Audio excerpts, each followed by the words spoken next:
అదే సెటిల్మెంట్లకు అడ్డాగా మారింది ముఖ్యమంత్రులని నేను చెప్తున్నా. ఏం సర్దుబాటు ఇంతకీ అంటే మా వాటా మీ వాటా కుదిరింది. చాలా విచిత్రం ఏంటంటే మీ మీడియాలో ఒక వార్త వచ్చింది, నేను చూస్తాను, నవ్వుకున్నది. ఇదంతా టాస్క్ ఫోర్స్ పోలీసుల అత్యుత్సాహం వల్లే అంట. అంటే వాడు దోచుకున్నది బాగానే ఉంది, ఇప్పుడు తుపాకీ పంపింది బాగానే ఉంది, పారిశ్రామికవేత్తకు తుపాకీ పెట్టింది బాగుంది, కానీ పోలీసు వాడు దొంగ ఇంటికి పోతే మాత్రం తప్పైందంట.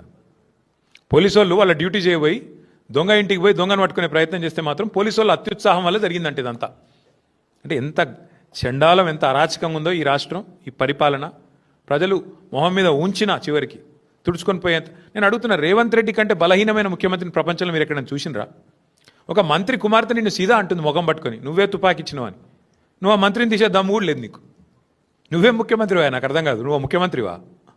గింత అసమర్థ, గింత పనికిమాలిన నీ సొంత క్యాబినెట్లో పనిచేసే మంత్రికి నువ్వంటే గౌరవం లేదు.